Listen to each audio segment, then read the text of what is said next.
Les livres apocryphes contenus dans les Bibles catholiques et œcuméniques sont des écrits extra-bibliques dangereux. On qualifie généralement d'apocryphe, du grec apokryphos, caché, douteux, un écrit dont l'authenticité n'est pas établie. Dans le domaine biblique, l'expression désigne, à partir de la construction des canons, un écrit considéré comme non authentique par les autorités religieuses. L'utilisation du terme apocryphe pour signifier non canonique remonte au 5e siècle après Jésus-Christ, lorsque saint Jérôme a insisté pour que les livres trouvés dans la Septante et dans les Bibles latines qui ne figuraient pas dans le canon des écrits de l'Ancien Testament hébreu devraient être traités comme apocryphes. Ils ne devaient pas être entièrement ignorés, car ils faisaient partie de la grande effusion contemporaine de la littérature nationale juive. En même temps, ils ne devraient pas être utilisés comme source pour la doctrine chrétienne, mais au mieux pour la lecture supplémentaire d'une nature édifiante et inspirante. L'Église juive connaissait très bien ces livres, mais ils ne les ont pas inclus dans le canon sacré, ou la Bible hébraïque. Cependant ils ont été inclus dans la Septante grecque probablement pour les détails historiques contenus dans certains de ces livres. Il consiste en 15 morceaux de littérature juive, écrits généralement en grec autour de 200 avant Jésus-Christ. L'Église catholique leur donne à tort le nom de deutérocanonique ou deuxième canon. Quoique compris sous un même nom, ces livres n'ont presque rien de commun entre eux. Ils diffèrent non seulement par le sujet et par la forme mais encore par le pays d'où ils proviennent, Palestine, Égypte, et par la langue originale, hébreu, araméen, grec. Les uns sont des écrits moraux ou didactiques, comme le livre de la sagesse et le livre du Siracide ou l'Ecclésiastique. D'autres sont des écrits historiques, comme le premier livre d'Esdras, le premier et le second livre des Maccabées. D'autres sont des écrits fabuleux destinés à instruire et à intéresser, comme le livre de Tobie et celui de Judith. D'autres encore sont des écrits supposés, mis faussement sous les noms connus d'écrivains sacrés et des prophètes. Par exemple le livre de Baruch, le deuxième livre d'Esdras. Ou bien de simples additions faites à des livres canoniques, longtemps après leur rédaction. Tels que, les suppléments grecs d'Esther, les suppléments grecs de Daniel qui incluent le cantique des 3 jeunes hébreux, l'histoire de Suzanne et l'histoire de Bel et le dragon. Ces fragments devraient être repoussés lors même qu'ils n'auraient rien de contraire aux saintes écritures hébraïques, car si les auteurs de ces livres ont été inspirés, ils ont dû savoir que tout ce qu'il convenait de dire et de mettre dans le livre qu'ils ont écrit, ces livres inspirés n'ont donc pas besoin de suppléments.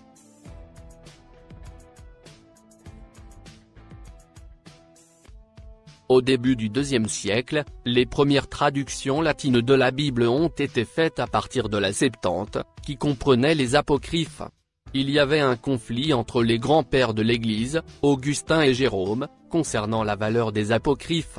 Augustin les accepta car il utilisait la Septante qui contenait ces livres et qui était populaire en Afrique du Nord. Jérôme était l'un des rares pères à connaître à la fois le grec et l'hébreu, et il a rejeté les apocryphes parce qu'il savait que ces livres n'étaient pas acceptés par les Juifs et ne faisaient pas partie des saintes écritures hébraïques. Fortement influencés par Augustin, les conseils provinciaux d'Hippone et de Carthage au IVe siècle ont inclus les apocryphes dans le canon de l'Ancien Testament. Cependant, il faut ajouter que contrairement à l'impression donnée par les apologistes catholiques, les apocryphes n'ont pas été officiellement reconnus par l'Église catholique comme canoniques à Hippone et à Carthage. Les apocryphes ont finalement été ajoutés comme canoniques à l'Ancien Testament par l'Église catholique au Concile de Trente au XVIe siècle. L'intérêt de ces livres ou de ces ajouts tient au fait qu'ils justifient certaines doctrines établies par le catholicisme romain, mais nous allons expliquer pourquoi ces écrits ne font pas partie de la parole écrite de Dieu et donner les raisons qui nous montrent que les livres deutérocanoniques ne peuvent être acceptés comme tels.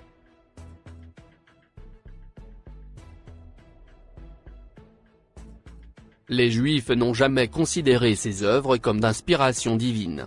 Au contraire, ils ont nié leur autorité. Lors du concile à Jamnia en 90 et 118 après Jésus-Christ, les chefs religieux juifs ont déclaré que les apocryphes de l'Ancien Testament ne faisaient pas partie des saintes écritures de Dieu. En fait, au cours des années 100 après Jésus-Christ, les Juifs d'Alexandrie ont utilisé la version grecque d'Aquila de l'Ancien Testament qui excluait tous les livres apocryphes de l'Ancien Testament. La liste des livres de l'Ancien Testament reconnus en l'an 90 de notre ère par les érudits juifs du Concile de Jamnia est identique à celle qu'acceptait l'Église primitive, et à celle que reconnaissent les chrétiens actuels. Un écrivain inspiré tel que l'apôtre Paul reconnaît que les oracles de l'Ancien Testament ont été confiés aux Juifs, Romains 3. Versets 1 et 2. Quel est donc l'avantage des Juifs? Ou quelle est l'utilité de la circoncision? Il est grand de toute manière, et tout d'abord en ce que les oracles de Dieu leur ont été confiés. C'est donc vers eux que nous devons nous tourner pour connaître les écrits révélés par Dieu à son peuple élu. Une simple consultation des textes hébraïques ou des versions juives, par exemple celle du rabbinat français, nous montre que le canon hébreu se composait des 39 livres qui composent actuellement notre Ancien Testament, bien que dans la version palestinienne, il ne soit numéroté que 24 en raison d'un arrangement différent, certains livres étant combinés. La position de la communauté juive n'a jamais changé.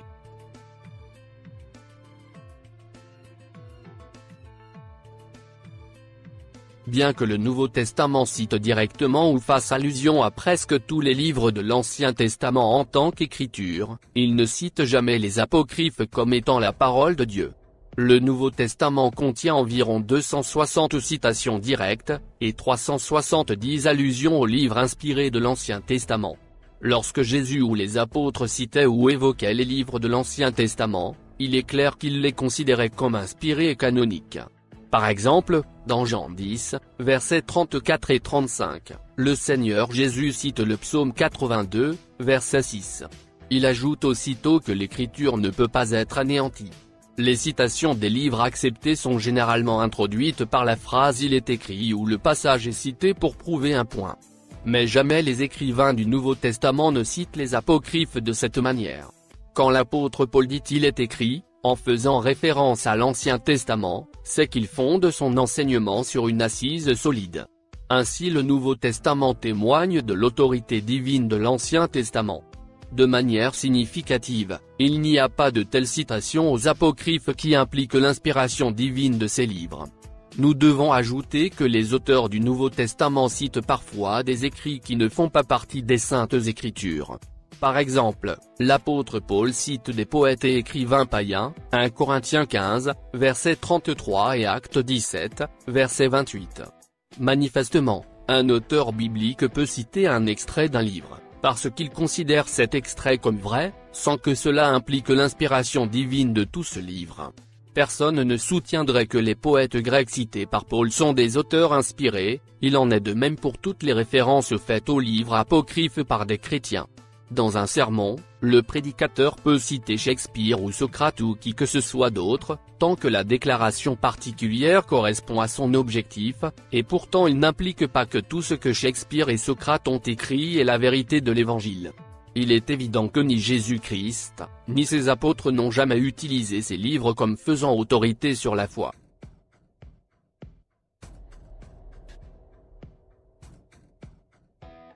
Dans les premières années de l'Église, elle a dressé diverses listes de livres qu'elle considérait comme des écritures de l'Ancien Testament. Les livres des apocryphes n'apparaissent sur aucune liste jusqu'à la fin du IVe siècle. Cela démontre que l'acceptation de ces écrits n'a pas été immédiate. De plus, les chrétiens n'ont pas à déterminer le canon de l'Ancien Testament, mais simplement à le recevoir des Juifs, puisque c'est à ces derniers que les oracles de l'Ancien Testament ont été confiés. Ils ne peuvent donc tenir les apocryphes pour inspirés, puisque les Juifs ne les ont jamais reçus comme tels. Aussi les chrétiens des 4 premiers siècles ne les ont pas considérés comme divins, bien qu'ils les lussent dans leurs assemblées comme livres d'édification, si ce n'est en entier, du moins en partie. Il est vrai qu'ils les ont cités en diverses occasions, mais non sans déclarer souvent qu'ils ne leur attribuaient qu'une autorité humaine, et non l'autorité divine d'écrits inspirés, car ils ne les admettaient au nombre des écrits canoniques.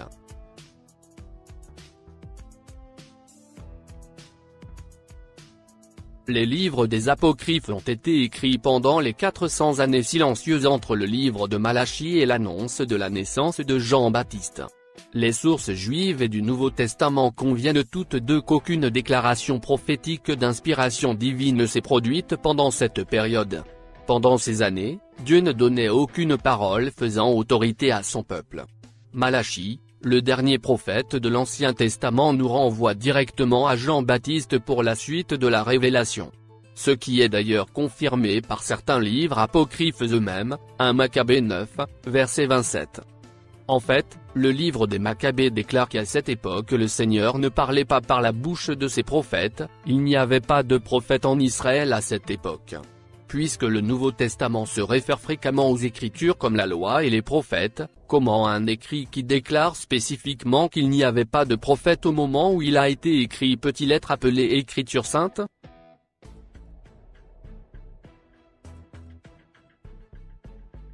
On remarque l'absence totale dans les apocryphes eux-mêmes, de toute revendication d'une inspiration divine. Aucun de ces livres ne prétend être inspiré. Au contraire, l'auteur des Maccabées conclut par ces mots, « Si ce livre est bien écrit et exact, c'est ce que je voulais, s'il est mal rédigé et médiocre, c'est le meilleur que j'ai pu rédiger. » Ce n'est pas le langage de l'inspiration divine. Quelle différence avec les écrivains bibliques, qui ne se sont jamais demandé s'ils écrivaient bien ou mal. Chez eux, aucun souci de la forme. Celle-ci leur a été donnée par surcroît, et à leur insu. Ici, au contraire, l'écrivain ne s'est écouté parler. Il est conscient de ses limites et le démontre sincèrement en toute humilité. Par conséquent, il n'est pas logique d'attribuer l'autorité de Dieu aux livres des apocryphes lorsqu'ils ne prétendent pas eux-mêmes à l'autorité divine.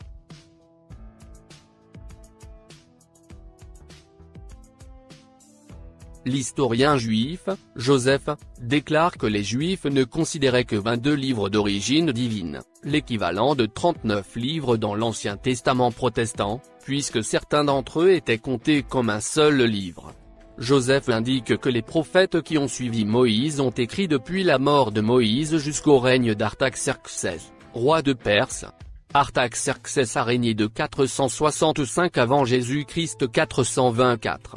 Les apocryphes, ou livres deutérocanoniques comme les catholiques les appellent, sont généralement compris comme étant écrits beaucoup plus tard que cela.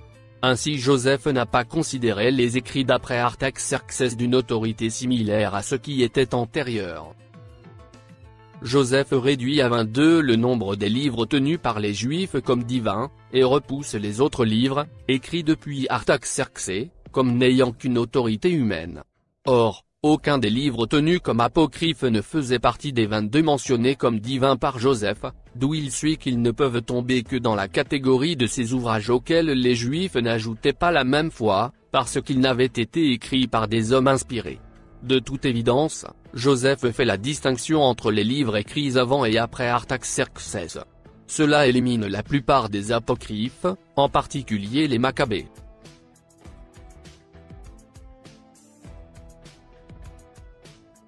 Bien que l'appel au père de l'Église ne peut pas régler la question, car il donne des preuves contradictoires. De nombreux pères de l'Église se sont prononcés contre les apocryphes. Ceux qui citent les apocryphes comme écriture inspirée étaient peu nombreux. Il est également intéressant de noter qu'aucun des pères de l'Église qui a cité les apocryphes comme sainte écriture ne connaissait l'hébreu. La plupart des pères des premiers siècles, dans leurs témoignages, et d'anciens docteurs de l'Église de Rome répètent que les apocryphes ne sont pas les oracles de Dieu. Méliton, évêque de Sardes, qui avait visité toutes les églises de l'Orient. Eusèbe, Origène, Hilaire de Poitiers, Athanase, Cyrille de Jérusalem. Épiphane, Damascène, Grégoire de Nazianze, Rufin, Augustin, Jérôme, et beaucoup d'autres évêques et docteurs, les répudient d'un commun accord. Le pape Grégoire le Grand a dit à propos des apocryphes, bien qu'ils ne soient pas canoniques, ils ont été rédigés pour l'édification de l'Église. Le concile de Laodicée ne les admet pas non plus, et on remarque qu'il devient la voix de l'Église entière. De plus, tous les pères d'Église, qui acceptaient les apocryphes comme canoniques, n'avaient pas exactement la même liste de livres à l'esprit. Cela ajoute au problème du contenu exact des apocryphes.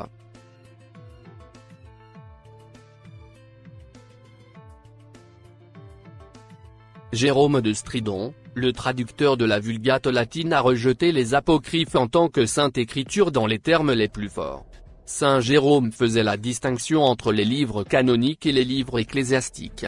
Ces derniers, selon lui, étaient diffusés par l'Église comme une bonne lecture spirituelle mais n'étaient pas reconnus comme des écritures faisant autorité. C'est après que les autorités catholiques réunies ratifièrent l'exclusivité de la Vulgate comme version officielle de l'Église romaine, mais elles prirent soin, au préalable, de supprimer la note d'introduction de saint Jérôme au sujet des apocryphes, qui furent alors portés au bénéfice d'une prétendue inspiration divine. Ils devinrent les livres deutérocanoniques.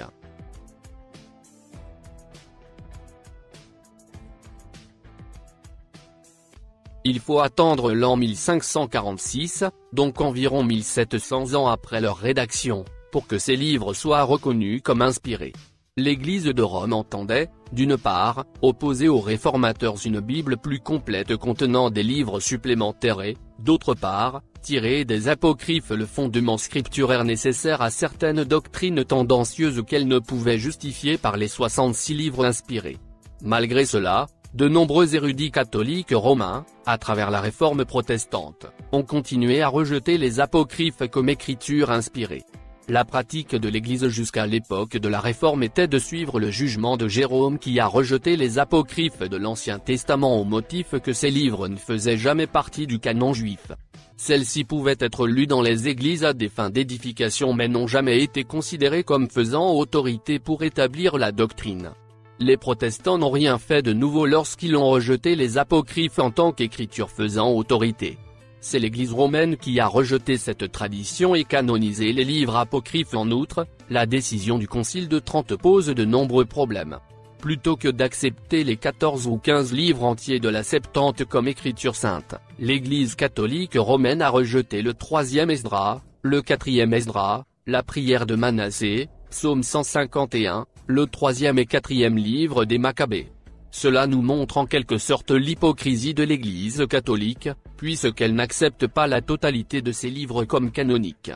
Même le mot deutérocanonique est assez révélateur. L'adjectif deutérocanonique signifie « entrer secondairement dans le canon ». En réalité les livres dits deutérocanoniques sont des ajouts de très mauvaise qualité qui détériorent la nature de la Bible en tant qu'écriture inspirée et authentique.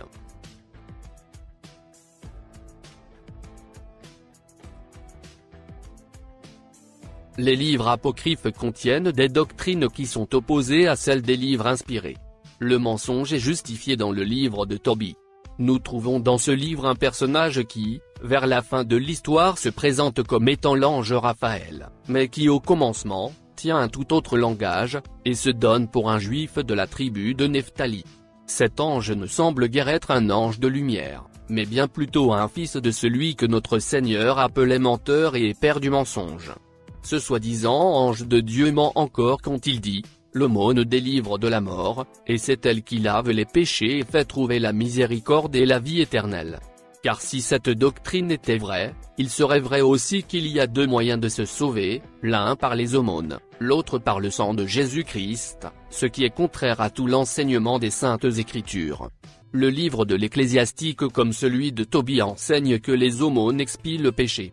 Tobie 4, verset 10, Tobie 12, verset 9, Tobie 14, verset 11. Ecclésiastique 3, verset 30. Ces passages sont en contradiction avec l'enseignement constant de la loi de l'expiation qui se fait par un sacrifice de sang. Par exemple, Lévitique 17, verset 11. La Bible déclare que le sang de Jésus-Christ, son Fils, nous purifie de tout péché. L'Ecclésiastique enseigne aussi que les bonnes œuvres effacent les péchés. Cet enseignement contredit l'esprit prophétique et messianique de la Bible.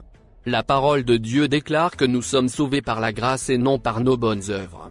Étant assurés par la parole de Dieu que le sang de Christ nettoie vraiment de tout péché, nous ne pouvons accepter que l'aumône ou nos bonnes œuvres soient une manière différente de purger le péché.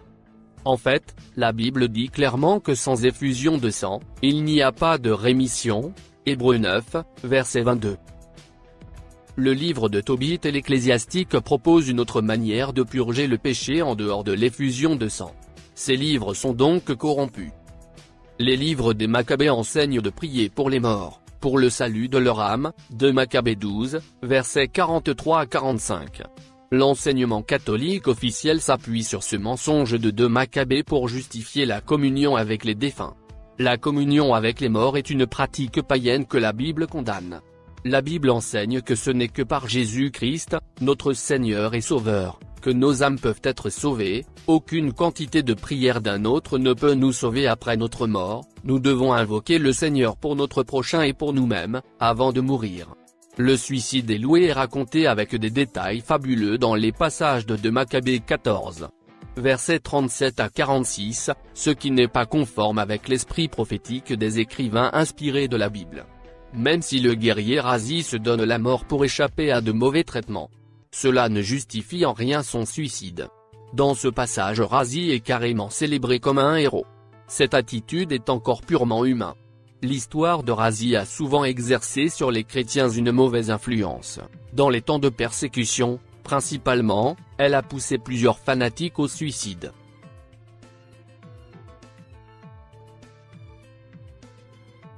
Il y a des erreurs historiques graves dans les livres apocryphes.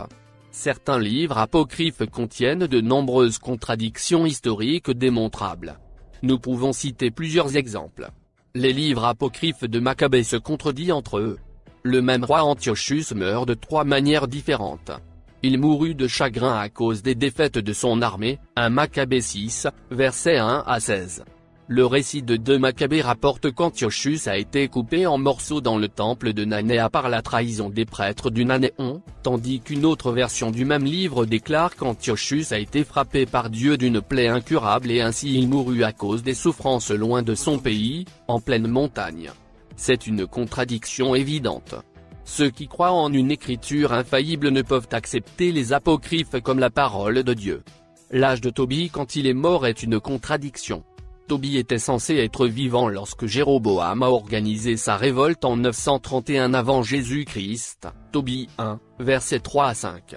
Pourtant, le texte dit que Tobie était encore vivant lorsque les Assyriens ont capturé le royaume du nord d'Israël en 721 avant Jésus-Christ.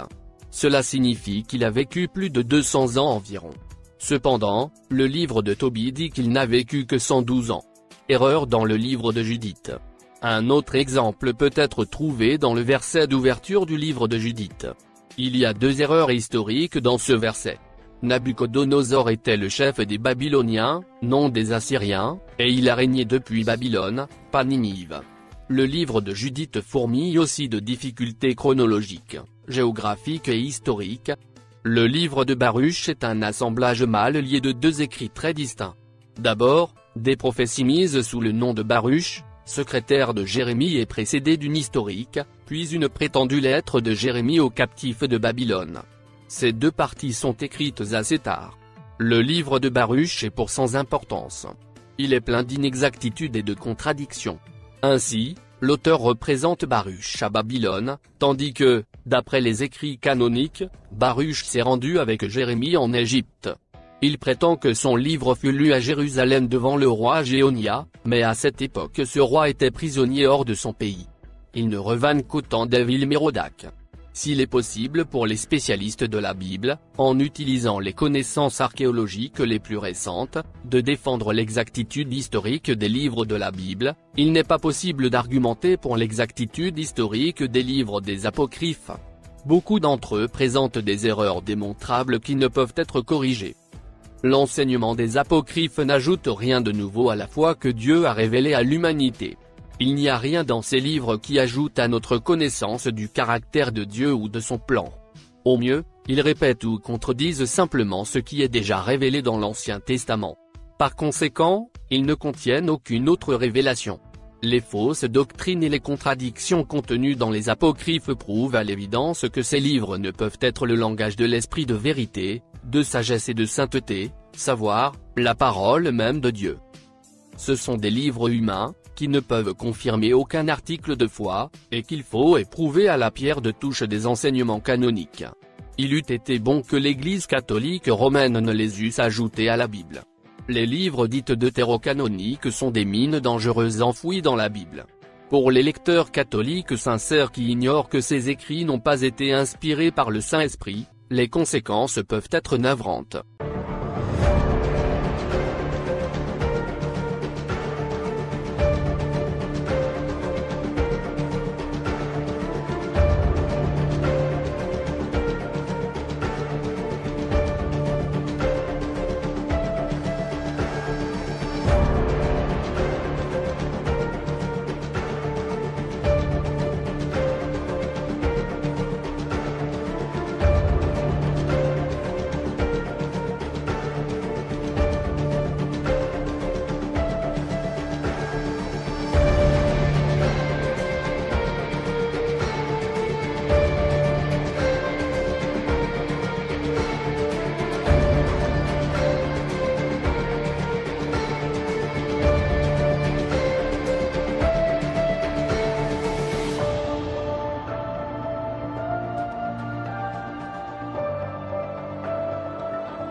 Je suis le chemin, la vérité et la vie. Nul ne vient